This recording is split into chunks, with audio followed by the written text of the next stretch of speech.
lupa memberikan ucapan selamat Natalnya ya. Terharu tiba-tiba. Siapa yang percaya Tuhan itu baik, lambaikan tangan ya. Saya selama sebulan ini banyak dengar lagu-lagu Natal gitu ya. Terutama lagu-lagu lama, ya mungkin karena sudah usia ya, jadi lagunya juga lagu-lagu lama gitu ya. Tapi senang sekali. Ya, tadi pagi bangun tidur, pagi-pagi sekali tadi berdoa, cuman berkata Tuhan, thank you boleh melayani. Ya, dan khususnya juga teman-teman yang ada di lapangan, di crowd, ya itu mereka luar biasa. Saya tadi lihatin mereka bawa payung, melayani jemaat satu persatu, sangat mengapresiasi mereka semua. Ya, mungkin kalau bisa disampaikan ke mereka, sungguh bersyukur boleh mengenal mereka semua. Thank you, mereka hari ini rela, mereka yang berhujan-hujan, mereka yang melayani kita semua. Ya, kasih tepuk tangan bagi Tuhan dan bagi mereka. Ya, thank you juga buat teman-teman yang sudah persiapan dari berhari-hari. Ya, tadi kita lihat sebuah perform yang sangat baik. Gak sabar untuk lihat drama nanti.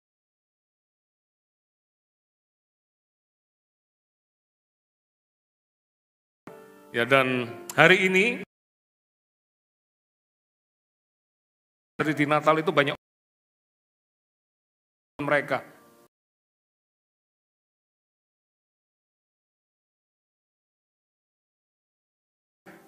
Anda dengarkan khotbah tadi pagi, ya jadi Yusuf, jadi Maria itu mereka tuh hebat.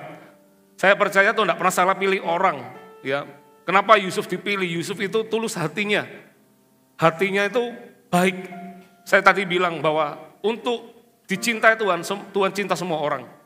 Tapi untuk dipakai dalam perkara-perkara yang besar, itu butuh hati yang tulus. Butuh karakter hati yang gak kelihatan, tapi Tuhan melihat hati. Dan Tuhan akan pilih orang-orang seperti itu. Ya, makanya gak heran kenapa Yusuf menjadi inspirasi, Maria menjadi inspirasi. Karena mereka adalah orang-orang baik. Makanya Natal ini gak boleh cuma sekedar perayaan. Natal harus bicara perjumpaan kita dengan Tuhan. Harus ada hidup yang diubah di hidup kita. Jangan jadi orang Kristen dari dulu, sekarang, dan selamanya tidak berubah. Enggak boleh. Semua orang harus berubah. Termasuk saya juga. Semakin hari, semakin berusia, semakin ngerti, oh iya ya Tuhan, aku harus diubah di area ini harus semakin lebih sabar lagi, lebih jadi orang yang lebih bijak lagi. Banyak hal, ya, karena kita nggak akan pernah sempurna, tapi paling enggak kalau kita menuju kepada yang sempurna itu, paling enggak hidup kita sudah upgrade. Sekarang sudah berubah. Ya, makanya Natal itu harus bicara tentang Yesus lahir di hidup kita, saudara. Dan khotbah di siang ini tentang orang Majus, kita akan belajar itu. Nanti yang ibadah sore dan malam, Pastor Lani akan melayani dengan tema tenang di tengah badai dan kualitas iman. Ya, tadi senang sekali lihat satu ibu-ibu, oh ada ibunya di sini. Ya, tadi dengar kesaksiannya, puji Tuhan. Saya percaya kesaksian ibu tadi itu menandakan bahwa Tuhan Yesus ada di sini. Ya, tadi sedikit boleh ya, kasih bocoran sedikit boleh ya. Jadi tadi manggilnya bukan ibu, oma maunya. Berarti sudah berusia. Ngalami sakit jantung ketika masih SD ya. Detak jantungnya enggak ritmenya enggak stabil dan karena klepnya yang bermasalah di situ. Tapi ketika tanggal 8 bulan lalu berarti ya, atau bulan ini, awal Desember ini, tanggal 8 Desember ini, lewat doa, ya saya doa tentang orang ada yang paru-paru, ada yang jantung, detak jantungnya yang naik turun, Tuhan jamah. Besoknya CT scan, dan dokternya kasih selamat, ada hadiah, bayangannya parcel ya. Ternyata dokternya nggak kasih parcel, kasih tahu bahwa ibu disembuhkan, jantungnya sudah normal kembali. Dan dokternya bilang, Tuhannya ibu hebat. Ya, memang Tuhannya hebat. Ya, di gereja kita ada Tuhan Yesus. Anda jangan pulang tanpa pengharapan. Anda harus punya pengharapan. Makanya bilang, jangan lupa. Ini belum Natal, belum selesai. Tapi kita sudah bilang, Rebu jangan lupa untuk datang ya sini. Karena ada banyak tema pengharapan di situ yang akan dibagikan. Amin. God is so good. Kasih tepuk tangan sekali lagi buat Tuhan kita. Matius 2. Ayat pertama dikatakan orang-orang Majus dari timur Sesudah Yesus dilahirkan di Bethlehem di tanah Yudea pada zaman Raja Herodes, datanglah orang-orang Majus dari timur ke Yerusalem. Orang Majus dari mana? Tafsirannya mengatakan dari Persia. Saya yakin Persia sekarang adalah Iran, gitu ya. Kalau orang bilang orang Persia ya orang Iran. Pasti jaraknya cukup jauh perjalanan. Kita yang dari Mesir aja ke Israel, kadang-kadang orang bisa menggerutu. Ya, yang pernah ke Israel dari Mesir, angkat tangan ada? Ir sanse ulio cipa ciuse. Gak banyak ya. Saya memimpin grup tour perjalanan dari Mesir ke Israel itu kurang lebih yang ke Mesir Israel, karena ada kadang-kadang ke Petra, ke Mesir, itu mungkin sekitar 3 kali kalau saya nggak salah ya, 3 kali yang dari Mesir. Nggak semua perjalanan itu semuanya nice. Kadang-kadang ada orang-orang yang komplain. Dia berkata, kok nggak sampai ini? Padahal kalau ditanya fasilitas busnya ber-AC. Ya. Saya kalau lihat kiri kanan agak worry-worrynya apa, takut ban bocor aja. Karena nggak ada tukang tambal ban kan di pinggir jalan itu. Saya mikir ini banyak bawa share berapa ya, terus kalau bocor gimana ya ditambah lagi. Konyol pikirannya. Karena kiri kananku lihat bukan pohon cemara, tapi gunung-gunung batu. Dan panjang sekali perjalanan itu. Kadang-kadang dari pagi, apalagi kalau pas masuk ke border itu, kalau dari Mesir, itu entah kenapa security check-nya itu lebih ketat. Apalagi kalau ada ibu-ibu yang beli oleh-oleh boneka unta, waduh. Unta itu lebih diperiksa satu-satu itu, karena takut bawa apa di situ. Itu pun aja masih perjalanan yang menurut saya cukup sangat baik. Ya, apalagi kalau dengan ibu-ibu lagi banyak snack di situ yang keluar. Dalam perjalanan itu semua sukacita, tapi ada aja yang menggerutu. Anda bayangkan orang Majus ini perjalanannya, jangan bayangkan naik bus seperti saya naik bus. Ini pasti lebih jauh lagi dari Persia. Hanya untuk satu tujuan, ingin lihat bayi Yesus. Belum lihat Yesus sebagai juru selamat. Yesus belum mati di kayu salib di tempat ini. Tapi dia, karena orang Majus ini, saya baca tafsirannya, mereka ini adalah orang-orang yang pernah memberontak di Persia. Jadi dia dari satu suku namanya suku Madai. Ketika dia memberontak, dia kalah perang sama orang-orang Persia. Akhirnya apa yang dilakukan oleh orang Majus? Mereka lebih menekuni agama. Mereka mempelajari agama. Dan ketika mereka mempelajari agama itulah, mereka lihat bahwa juru selamat akan datang ke dunia ini. Makanya mereka selidiki itu. Dan karena mereka ini adalah orang yang ahli bintang, astrologi, makanya mereka lihat tanda-tanda bintang itu. Ya, hebat ya. Ini orang luar biasa. Kita aja yang dikasih teropong bintang aja, kadang-kadang kita nggak ngerti nih apa maksudnya, juga nggak paham. Mereka nggak punya teropongnya, karena kalau yang teropong bintang itu istilahnya apa namanya? Tidak mempengaruhi keselamatan, tidak usah disebutkan daripada salah. Tapi yang namanya astrologi itu adalah orang yang mempelajari bintang-bintang non ilmiah. Jadi mereka mempelajari bintang itu dari pelajaran itu, karena mereka menekuni, mereka kalah perang, mereka cuma tekuni 2, menekuni membaca bintang-bintang dan menekuni agama. Makanya klop. Dan mereka ngeliat bintangnya itu ada.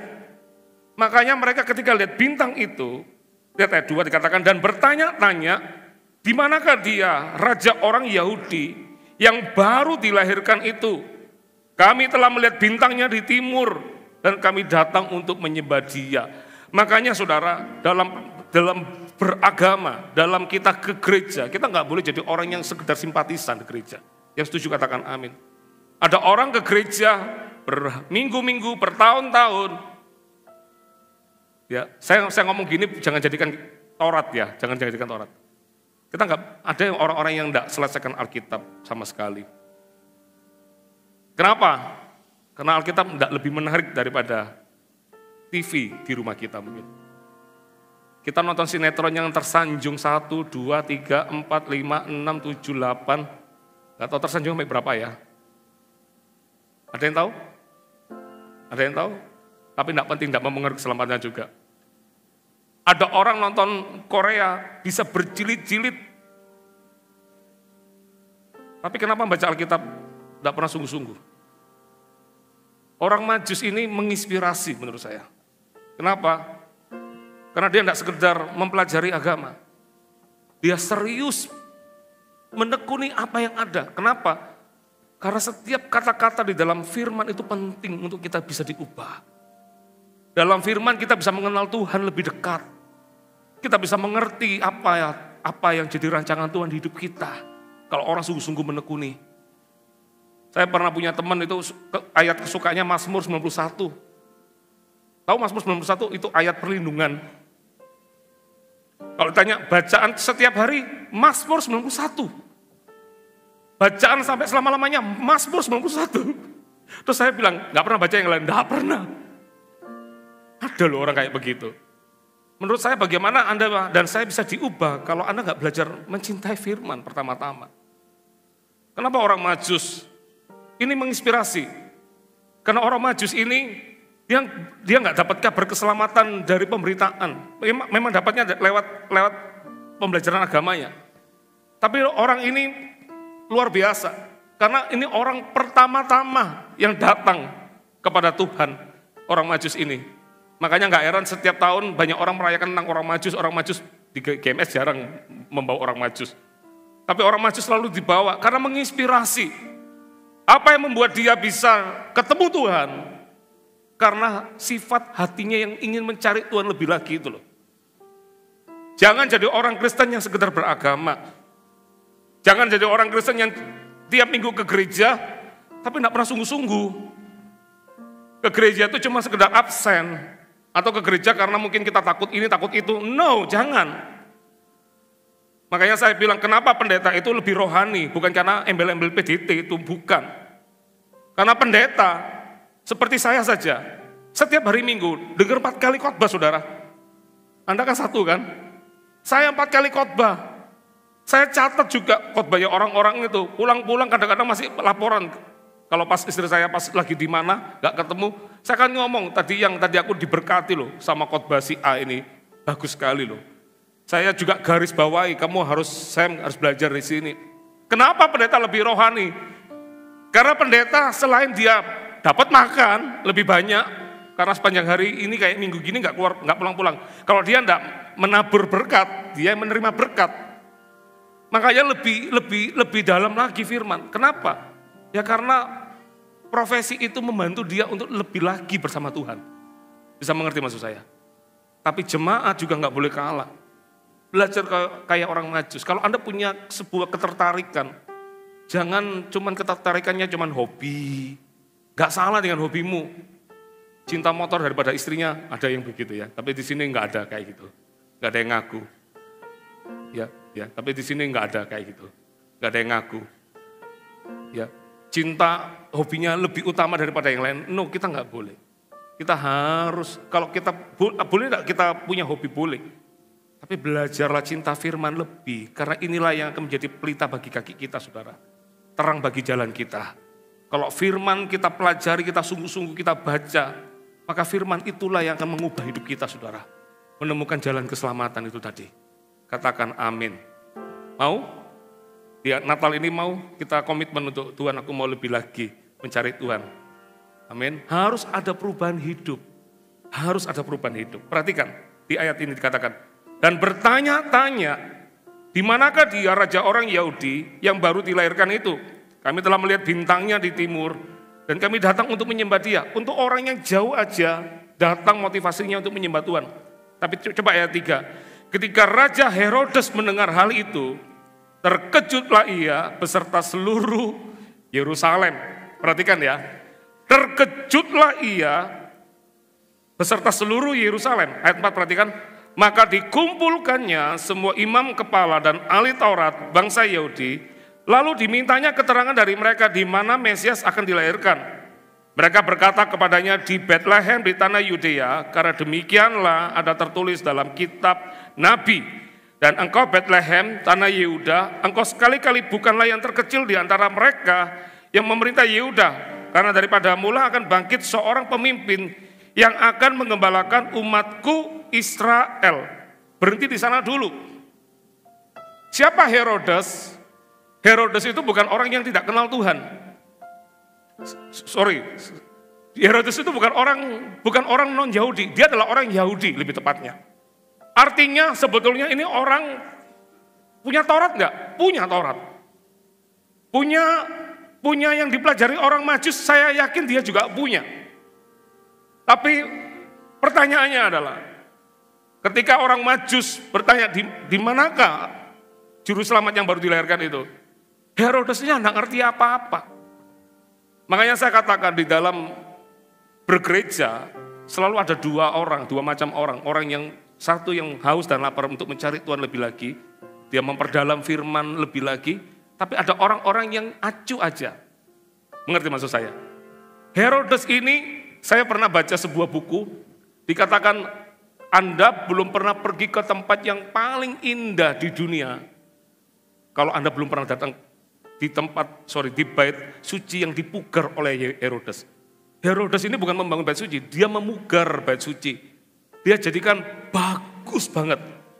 Cuman karena satu alasannya, bukan untuk dilakukan untuk Tuhan, tapi dia melakukan itu untuk menarik simpatiknya orang Yahudi. Karena dia adalah penguasa, mewakili bangsa Roma untuk orang-orang Yahudi. Dia lakukan itu cuman politik untuk dilihat manusia, tapi dia gak pernah sungguh-sungguh di dalam Tuhan. Makanya jadi anak Tuhan gak boleh cuman ngaku bahwa saya Kristen, tapi pertanyaan saya, apakah Tuhan Yesus lahir di hidupmu? Karena Kristen sekedar agama, tidak akan ada perubahan hidup. Tapi Kristen yang berjumpa dengan Tuhan tiap-tiap hari, pasti hidupnya berubah. Tadi saya katakan, orang kalau mau berpikir jahat pun itu sebetulnya satu aja. Kenapa orang bisa melakukan kejahatan? Soalnya orang itu gak takut akan Tuhan. Kalau orang tahu ada Tuhan di hidupnya, jangankan melakukan pembunuhan. Melakukan yang cuma dalam hati aja dia sudah takut, ini salah, ini dosa, gak boleh. Gak boleh ini. Jangankan berzina, mikir aja dalam hati dan pikiran sudah ngerti, ada Tuhan, gak boleh. Orang kalau sampai dia melakukan kejahatan itu, sederhana. Karena gak ada takut akan Tuhan dalam hidup orang itu sebetulnya. Makanya dalam hidup ini jangan jadi Herodes. Agama itu cuma jadi tameng dalam hidupnya. Cuma dipakai untuk kepentingannya sendiri. Tapi agama tidak pernah membuat dia semakin mencintai Tuhan yang membuat dia, yang menciptakan dia. Sampai di sini bisa tangkap sesuatu enggak? Mau enggak kita berkata, aku harus jadi orang Majusnya. Jangan jadi Herodes. Ya. Kekristenan itu bicara perjumpaan kita dengan Tuhan setiap hari. Tuhan, aku mau. Gak tahu lagu ini kena band apa enggak ya? Saya kadang-kadang kalau nyanyi itu takut YouTube aja ya. Ku mau sepertimu Yesus itu kena band enggak? Saya tanya ini saudara. Itu apakah ada lessonnya enggak? Gak berani ya. Lagu tadi ini, memilihmu bagian yang terbaik. Selamanya tak akan terganti.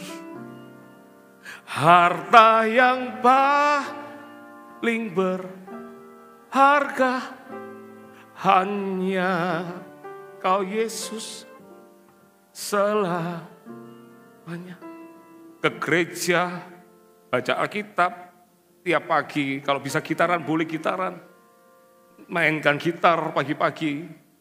Tujuannya cuma satu, buat aku semakin mengasihi Engkau lebih lagi Tuhan. Buat aku mengenal Engkau lebih lagi Tuhan.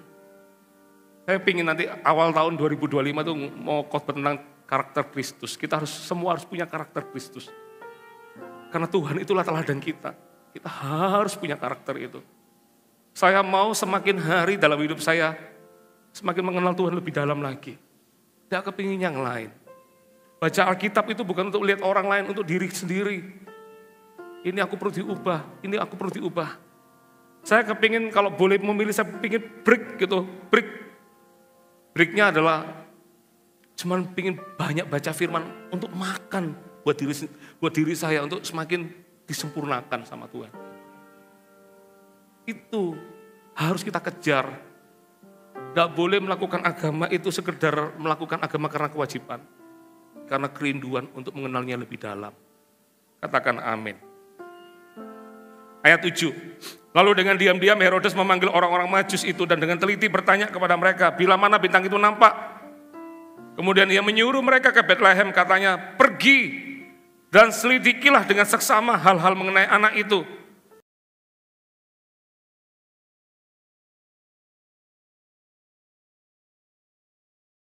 Ya, hati-hati.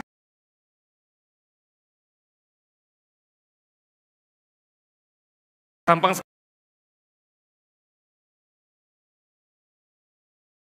menyembah dia hanya untuk bisa orang, siapa yang pernah tahu? Hati orang itu hanya Tuhan.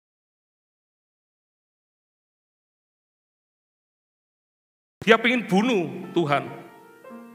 Makanya hati-hati. Saya belajar dari ayat ini, jangan terbuai dengan setiap perkataan. Hati-hati dengan perkataan. Pelajaran terbaik yang saya pelajari selama tahun 2024 adalah don't talk too much. Jangan banyak ngomong. Banyak diam lebih baik.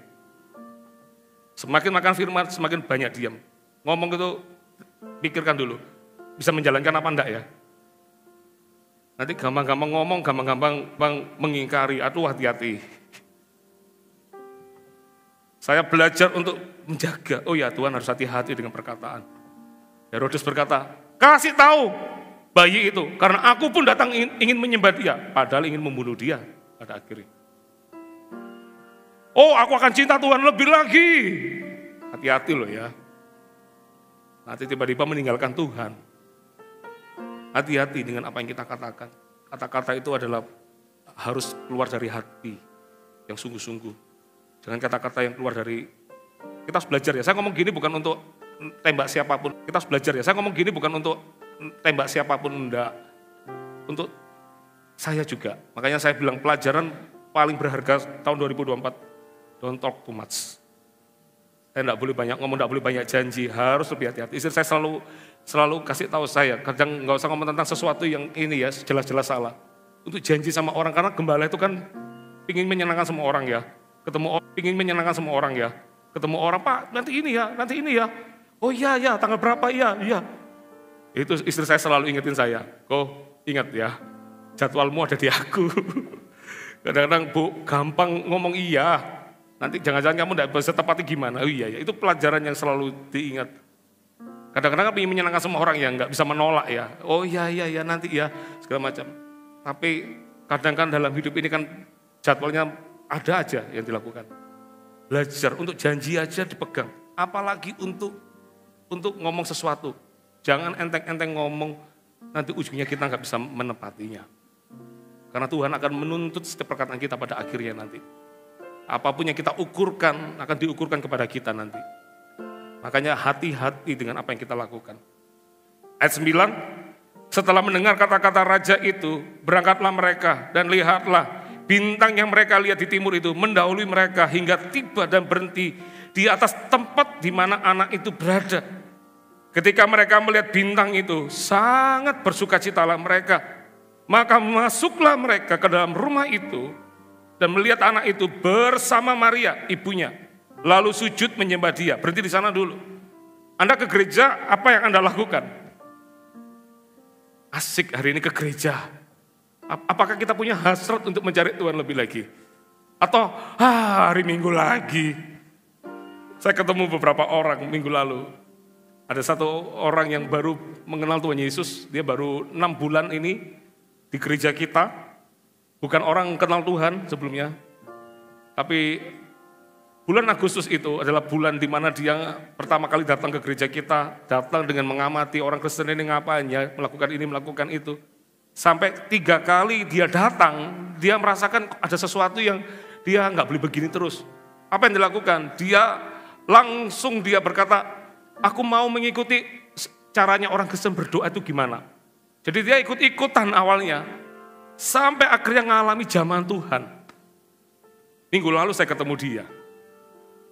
Dia bilang begini, pulang ibadah. Dia bilang begini, Pastor, saya kok kepingin hari Minggu lagi ya, baru selesai ibadah. Bukankah kalau kita ibadah gini, kita kan ngeliat jam biasanya. Ini kok nak mari-mari pendetanya ini ngomong ya. Pengen tak cepetin gitu ya, kayak YouTube.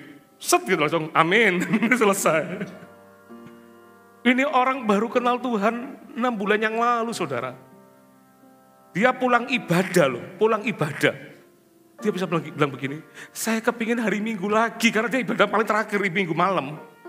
Dia bilang, saya kepingin kapan hari Minggu lagi ya. Dalam mencari Tuhan itu harus begitu. Harus ada hasrat. Orang Majus ketemu Tuhan itu bersuka cita. Jangan aduh ke gereja lagi. Aduh, waktu firman paling berat ini. Ya, apalagi kalau hawanya dingin begini, hujan-hujan, rintik-rintik. Itu pasti hawa ngantuk itu akan muncul tiba-tiba. Kita tuh harus punya hasrat. Mencari Tuhan itu, pingin Tuhan, aku mau ketemu Engkau Tuhan. Aku bersuka cita ketemu Engkau Tuhan. Aku pingin bernyanyi bagi Engkau. Hasrat mencari Tuhan itu harus seperti itu. Seperti rusa yang haus merindukan air, kata Daud. Merindukan air, tahu merindukan air itu tidak gampang. Itu ada banyak mara bahaya. Di air ada buaya, di kiri kanan ada singa, macan yang mengintai kapanpun bisa diterkam. Tapi karena dia rindu untuk air itu, apapun dia lakukan karena dia tahu air itulah sukacitanya. Kadang-kadang kita yang berpikir kamu bodoh rusa, kok mau kamu dimakan rusa. Tapi air itulah menjadi hasratnya rusa. Dia nggak pikirkan lagi yang lain. Air itulah yang penting. Itu sama kalau pada Tuhan. Hasrat kita tuh harus begitu. No matter what. Apapun nggak boleh membuat kita tuh jauh dari Tuhan. Harus membuat kita lebih exciting. Kita harus lebih semangat lagi untuk mencari Tuhan lebih lagi. Bersukacita, bergairah penuh. Amin.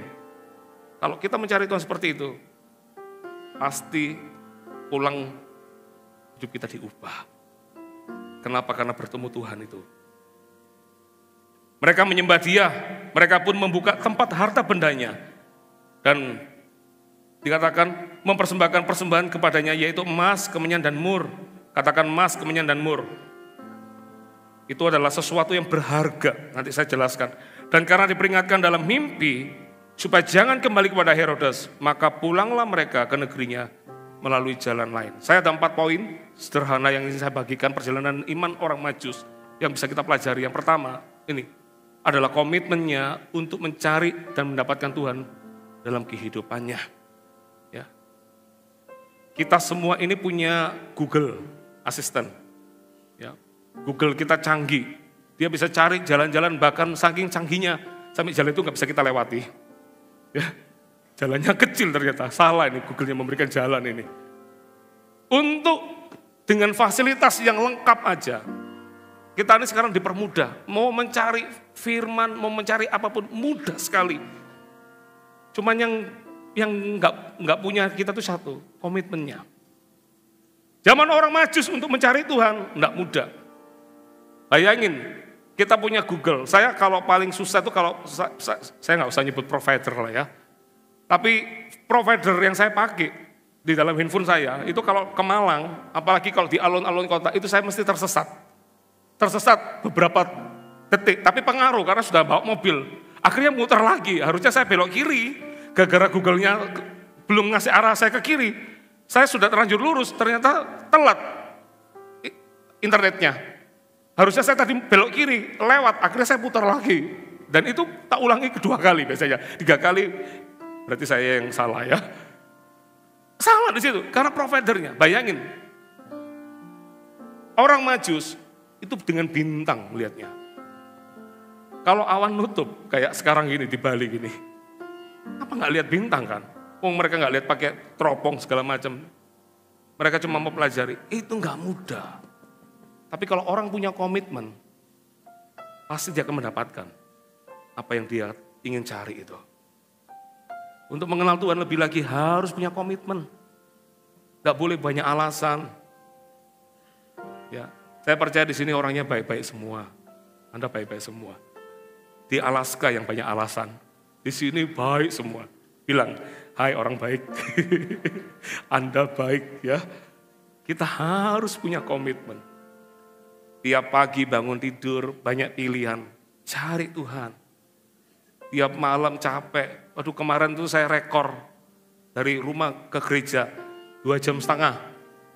Rekor terpanjang saya 2,5 jam sampai di sini.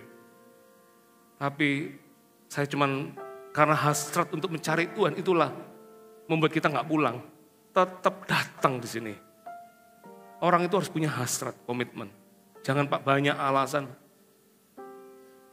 Selalu cuma satu aja, punya komitmen untuk mencari Tuhan lebih lagi. Katakan amin. Yang kedua, belajar dari orang Majus apa? Ini, kerendahan hatinya untuk meninggikan Tuhan lebih dari diri mereka. Orang Majus ini bukan orang bodoh. Kalau saya pelajari, dia adalah orang berpendidikan. Dia punya status sosial. Kok bisa tahu status sosial dari mana? Apakah ada di sosmed di zaman itu? Enggak. Tapi orang Majus ini orang kaya. Ada yang mengatakan dia pembesar. Dia adalah orang-orang yang bukan orang sembarangan. Tapi yang pasti dari apa yang dia bawa kepada Tuhan Yesus, dia membawa sesuatu yang berharga, menunjukkan status sosial mereka adalah seorang yang terpandang. Kepandaian punya, kekayaan punya, ini orang punya status sosial yang cukup tinggi. Tapi luar biasanya ketika dia berjumpa dengan bayi Yesus, saya ulangi ya, berjumpa dengan bayi Yesus. Masih bayi loh Yesus itu. Di Alkitab kita nggak dicatat bahwa Tuhan Yesus ketika baby itu nyanyi lagunya bukan menangis, begitu lahir bukan menangis, tapi langsung keluar himne. Gloria, terus tiba-tiba tanya, siapa kamu? Waduh, nggak ada di Alkitab kita. Nggak ada di Alkitab kita. Baby is baby. Mau ke Jepang, mau ke China, mau ke mana, suara baby sama. Orang Jepang itu kan ketika tahu, ini orang Jepang ketika dia ngomong sakukurata, watashi wa sakukurata, atau watashi wa ajinomoto. Itu merek dong yang saya pakai. Kapan kita tahu itu orang Jepang? Ketika dia sudah dewasa. Tapi namanya baby, kita tahu baby, mau baby dari China, enggak ada baby China nangisnya tiba-tiba ngomongnya Japuto, Hoja, Sinci, Gulik-gulik, enggak ada. Pasti ngomong nangisnya juga nangisnya baby. Semua baby sama. Mau dari mana-mana saya dengar baby itu kadang-kadang waktu anak kita tinggal masih baby kita ke Israel, itu nangisnya mereka itu saya begitu lihat dengar ada nangis baby itu langsung ingat anak saya di rumah karena nangisnya mirip. Namanya baby ya baby. Biasanya kita diajarkan budaya yang muda menghormati yang tua. Orang kadang-kadang maaf ya, tidak membedakan status sosial, tapi ada orang-orang yang merasa bahwa orang yang status sosialnya lebih tinggi, yang biasanya yang status sosialnya lebih rendah, itu menghormati yang lebih tinggi. Orang Majus punya status sosial. Dia datang, lihat bayi Yesus. Anda tahu Yesus itu dikatakan apa? Dia mengosongkan dirinya, mengambil rupa seorang hamba. Dari mengosongkan, kata mengosongkan itu apa? Tuhan Yesus tidak membawa reputasinya sebagai anak Allah yang maha tinggi. Dia datang bukan dengan spektakuler. Dia datang bukan dari langit, tiba-tiba lihat baby dari langit, itu mungkin spektakuler ya, karena dia berasal dari sana. Pulangnya spektakuler, naik ke surga, disaksikan oleh 500 orang. Itu spektakuler, karena orang lihat, makanya kita merayakan hari kenaikan Tuhan Yesus, spektakuler. Tapi datangnya itu enggak spektakuler. Dan enggak spektakuler, dia lahir, dia mengambil rupa seorang hamba, tinggal di keluarga yang pas. Bukan mau ke Singapura, pas. Mau belanja juga pas. Yang ini betul-betul pas-pasan. Ya. Sampai dia mengetuk pintu untuk mau melahirkan, cari tempat malam. Alkitab mengatakan bahwa semuanya penuh karena tempat itu sudah full booking. Tapi menurut saya, uangnya mungkin pas-pasan aja, yang membuat dia nggak bisa masuk dapat itu. Biasanya kalau orang punya uang lebih, dia ketok gak ada kamar lagi. Biasanya pemilik rumah, kalau saya pelajari di luar negeri, pemilik rumah itu, kamar terbaik itu selalu pemilik rumah yang punya. Dan kalau orang itu punya sesuatu yang dia bisa ditukar, pemilik rumah kan dengan rela hati berkata, pakailah rumah saya yang rela tidur di ruang tamu, kamu tidur di kamar saya. Tapi karena Yusuf dan Maria orang pas-pasan, dia nggak bisa dapat tempat yang terbaik selain kandang hewan yang dipakai. Bayangin, yang satu bawa status, bawa harta, bahwa dia besar. Tapi ketika lihat Yesus, yang dilakukan cuma satu, menyembah. Wow. Kadang-kadang kita selalu pakai status kita. Orang baik, gak pernah dosa. Orang yang melakukan firman. Atau mungkin orang berkata, saya gak pernah aneh-aneh ke orang lain. Saya adalah orang yang lakukan ini. Kayak orang, pernah ingat ada orang ke bait suci dan berkata, aku adalah orang yang perpuluhan. Aku adalah orang yang gak melakukan kejahatan. Semuanya cuma berkata aku. Dia lupa bahwa hidupnya itu semua karena Tuhan, bukan karena dia. Dan Tuhan berkata, dan satu lagi ada orang yang datang dengan orang status yang lebih rendah lagi. Dia berkata, dia memukul dirinya, berkata, aku adalah orang berdosa. Aku lihat Tuhan pun tidak layak, segala macam. Tuhan ngomong sama murid-muridnya, kalau menurutmu mana yang masuk surga? Antara orang yang di sini yang hebat ini melakukan banyak Taurat, sedangkan dengan orang yang ini adalah orang berdosa. Tuhan berkata, mana yang masuk ke surga?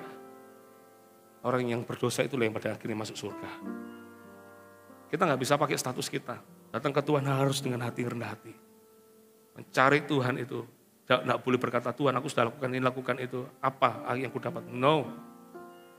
Kita harus punya sikap hati berkata, Tuhan, I'm nothing without you. Aku cuma hamba. Aku nggak bisa tanpa Tuhan. Aku hamba, aku cuma hamba. Sifat rendah hati itulah yang dicari Tuhan. Yang percaya, yang mau melakukannya. Kasih tepuk tangan buat Tuhan kita. Mau belajar dari orang Majus? Gak boleh bawa status kita. Kadang-kadang ada yang lebih luar biasa lagi. Bukan aku yang butuh Tuhan, Tuhan yang butuh aku. Aduh. Jangan. Mau dipakai Tuhan sebesar apapun, mau diberkati Tuhan sehebat apapun. Ingat, ketika ketemu Tuhan berkata, aku cuma hamba. Engkaulah Tuhan, engkaulah Raja di hidupku, aku cuma hamba. I'm nothing without you, Jesus. Hari ini kita bisa melihat Yesus secara lengkap. Kematiannya, kenaikannya, kita lengkap lihat Tuhan Yesus. Tapi orang Majus ini baru cuma lihat baby. Tapi dia bisa menyembah baby. Wow. Amin. Mau semakin cinta Tuhan lebih lagi? Amin. Amin, saudara. Mau cinta Tuhan lebih lagi ya. Yang ketiga, dengan cepat saja. Yang ketiga, pelajaran orang Majus yang ketiga adalah ini. Mengasihi Tuhan dengan segenap hati dan perbuatan. Saya jadi ingat kata-kata Tuhan Yesus di dalam Markus pasal 12 ayat 29 ayat 30. Markus 29 ayat 12 sampai ayat ke-30 dikatakan begini. Markus pasal 12 ayat 29 sampai 30 dikatakan, jawab Yesus, hukum yang terutama ialah, dengarlah hai orang Israel, Tuhan Allah kita, Tuhan itu Esa. Perhatikan ya, baca rame-rame 3, 4, kasihilah Tuhan Allahmu dengan segenap hatimu, dan dengan segenap jiwamu, dan dengan segenap akal budimu, dan dengan segenap kekuatan. Orang Majus gak cuma mempelajari Tuhan, tapi dia datang mencari Tuhan. Dan dia datang kepada Tuhan tidak dengan tangan hampa. Dia bawa persembahan. Tahu persembahannya apa?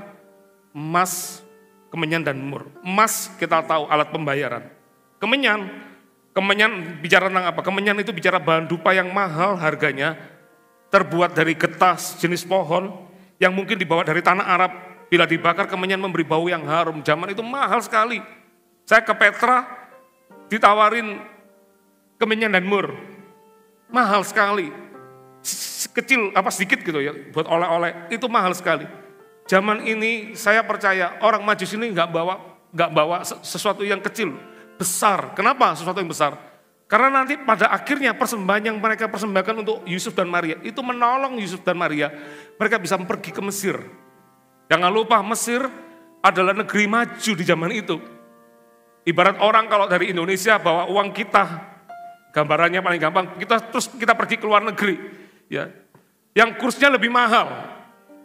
Kalau kita ke sana, langsung kita berasa uang kita sedikit. Saya ingat pertama kali ke Singapura, itu lama sekali, 20 tahun yang lalu ke Singapura. Kepingin makan martabak, saya ke Little India. Little India itu kan sudah murah sebetulnya ya. Sampai di Little India mau beli martabak, karena saya tertarik lihat orangnya bikin martabaknya. Waduh, ya semakin dekat. Begitu tahu harganya langsung saya ingat, ini di Surabaya dapat 3. Gak jadi beli saya. Orang Majus ini membawa persembahan cukup banyak. Kok bisa yakin dari mana? Karena Yusuf dan Maria itu disuruh pergi sama malaikat, kamu pergi ke Mesir. Karena ada raja yang ingin membunuh anak ini. Pergi. Sampai kapan? Dia sudah anggarkan. Oh kalau aku liburan ke sini 2 minggu, dia kan pakai anggaran itu tuh 2 minggu. Nggak ada orang yang limitless, nggak ada. Ya kan? Kalaupun dia nggak limitless, uangnya banyak, tapi mungkin sayang menghambur-hamburkan uang di situ. Nah tapi untuk dikatakan kamu pergi, pokoknya kamu nggak boleh pulang tanpa kusuruh. Repot loh. Tapi Tuhan itu setia. Kalau dia memberikan perintah, nggak mungkin Tuhan itu nggak ada di situ. Tuhan itu sudah ada di situ. Dia sudah menyiapkan jalannya juga buat Yusuf dan Maria. Dan orang Majus itulah yang dipakai Tuhan. Dia membawa persembahan yang terbaik. Dia datang, tidak cuma mempelajari firman. Dia datang dengan bayar harga, pertolongan bintang. Dia mencari Tuhan, mungkin menghadapi panas, terik, kedinginan di padang gurun. Naik gunung, turun gunung. Untuk ketemu bayi Yesus. Pas ketemu, tidak cuma sukacita di hati, membawa persembahan. Makanya kalau mau mengenal Tuhan lebih lagi, kita nggak boleh setengah-setengah. Dengan segenap itu artinya apa? Jangan pernah ada kata cukup untuk kita memberi yang terbaik buat Tuhan. Amin. Jangan ada kata cukup. Semua kita tuh harus punya hati untuk memberikan give the best. Beri yang lebih baik lagi. Beri yang lebih baik lagi. Kalau kita punya hati seperti itu, belajar dari orang Majus betul ya. Karena orang Majus itu padahal orang jauh, tapi bisa memberikan yang terbaik bagi Tuhan. Kita anak-anak Tuhan, kita nggak boleh kalah dengan orang Majus. Amin. Nggak boleh dengan sisa-sisa segenap, bangun tidur segenap, cuci muka cari Tuhan. Malam pun mungkin lagi capek, oh Tuhan aku mau segenap hati untuk mencari Engkau, baca firman-Mu. Makanya biasanya saya tuh kalau malam itu baca firman dulu, baru doa. Saya nggak berani doa dulu baru baca firman, bahaya. Baca firman itu bisa ngantuk jadi ya. Saya baca firman dulu baru doa. Doanya biasanya berdiri, jalan sambil nyanyi-nyanyi sambil berdiri. Supaya saya lebih kuat. Give the best buat Tuhan. Belajar kayak orang Majus.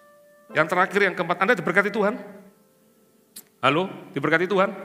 Yang keempat, perjalanan iman orang Majus yang keempat yang bisa kita pelajari adalah ini. Keberanian untuk hidup dalam kebenaran, sekalipun ada tantangan yang menghadapi. Ingat ya, Herodes ingatkan orang Majus ini, nanti kamu kembali ya. Jangan lupa Herodes itu punya pengaruh besar. Dia punya tentara yang banyak. Dia bisa lakukan segala macam cara untuk orang Majus. Kalau dia tahu dikhianati orang Majus, bisa enggak orang Majus itu bahaya? Sangat bisa. Gampang, karena Herodes ini punya koneksi dengan orang-orang Roma. Ingat ya, kerajaan Roma di waktu itu menjajah seluruh orang Yahudi di situ. Dan dia bukan cuma orang Yahudi. Ini kerajaan di waktu itu, dia adalah kerajaan yang hebat, Roma. Dia punya koneksi yang terbaik untuk menangkap orang Majus itu gampang. Ya, orang Majus lebih memilih berani untuk hidup benar. Kadang-kadang kita takut akan manusia. Kita benar itu kalau dilihat manusia. Kita benar itu kalau menguntungkan kita. Tapi kalau kita tantangannya ada, masalah yang akan kita hadapi, beranikah kita masih hidup benar? Berani enggak kita berkata, aku mau hidup takut akan Tuhan, sekalipun mungkin ada orang mengucilkan kita. Dibilang pendeta lah, so inilah. Aku mau hidup benar, meskipun mungkin ada orang yang menentang kita. Ada loh, saya melihat kita ini, ada orang-orang yang untuk mencari Tuhan lebih lagi. Itu mereka ngalamin yang namanya aniaya. Saya pernah dengar satu anak muda, waktu kita bergereja di Sidoarjo, jadi anak muda itu mengenal Tuhan Yesus. Akhirnya ketahuan dari orang tuanya. Begitu orang tuanya melihat dia kenal Tuhan Yesus, sama orang tuanya dia dibawa ke satu sekolah. Disekolahkan di situ. Setiap malam, si anak muda ini ketika dia di dalam sekolah asramanya itu dia selalu setiap malam waktu teman-temannya tidur, selalu di selimutnya itu ada senter yang menyala. Hari pertama, hari kedua nggak ada sesuatu yang terjadi. Tapi selama sebulan, teman-temannya ada yang kurios tanya. Sampai akhirnya tanya menemukan ternyata anak muda itu, tahu yang dilakukan apa? Dia nyalakan senter dengan selimut itu. Dia baca Alkitab, saudara. Baca Alkitab. Temannya tanya, kamu ngapain? Aku baca Alkitab. Oh, enggak. Singkat cerita, dia cerita ke temannya, ngajarin Alkitab ke temannya. Suatu hari saya pernah ketemu anak muda ini. Dia jalan kaki dari asramanya di hari Minggu untuk ke gereja. Karena dia nggak dikasih uang saku. Karena orang tuanya nggak mau dia mengenal Tuhan Yesus. Tapi karena hasrat mencari Tuhan itu, dia pergi dari jarak dari sekolah asramanya ke gereja kita itu cukup jauh. Jalan kaki siang-siang untuk ibadah Army of God. Saya ketika dengar itu, wow, kita nggak bisa compare, bandingkan ya. Saya menjadi hamba Tuhan 22 tahun. Banyak ngalami tantangan, banyak. Ngalami ini, ngalami itu. Tapi saya respect sama anak muda ini. Dia dalam tantangan, tidak menyurutkan keberaniannya untuk berani memberitakan Tuhan. Kadang-kadang kita ini semuanya mungkin ada tantangan di situ. Untuk mencari Tuhan aja kita masih nggak mau, kadang-kadang malas-malesan. Tapi orang muda ini, dia nggak takut. Orang maju sama, dia nggak peduli apa kata Herodes. Kalau itu ngomong kebenaran, dia lebih memilih kebenaran di dalam Tuhan dibanding dia takut akan manusia. Amin. Wah, nggak ada amin sini. Amin. Beranikah kita hidup dalam kebenaran? Di kanan kiri banyak dosa, kita tetap bisa berkata, aku mau hidup benar. Aku mau hidup benar, bukan untuk dipuji orang, enggak. Aku mau hidup benar di hadapan Tuhan. Di hadapan Tuhan. Daniel, Sadrak, Mesak, Abednego adalah contoh-contoh orang yang mereka tidak takut. Mereka tetap berani memutuskan untuk aku mencari Tuhan lebih. Itu berani untuk melakukan kebenaran. Lebih daripada takutnya dengan manusia. Dia memilih jalan kebenaran. Makanya gak heran. Mereka jadi orang-orang yang dipakai Tuhan dengan luar biasa. Raja boleh berganti, Perdana Menteri rajanya boleh berganti, Perdana Menterinya tetap Daniel terus di situ. Kenapa? Ada orang yang berani menyatakan kebenaran. Di tengah situasi yang mungkin bisa menyulitkan hidupnya, dia memilih jalan kebenaran. Amin. Mau hidup benar? Mau hidup benar? Mau berani menyatakan kebenaran dalam hidup kita? Yang mau kasih tepuk tangan yang paling meriah. Mari kita bagi berdiri.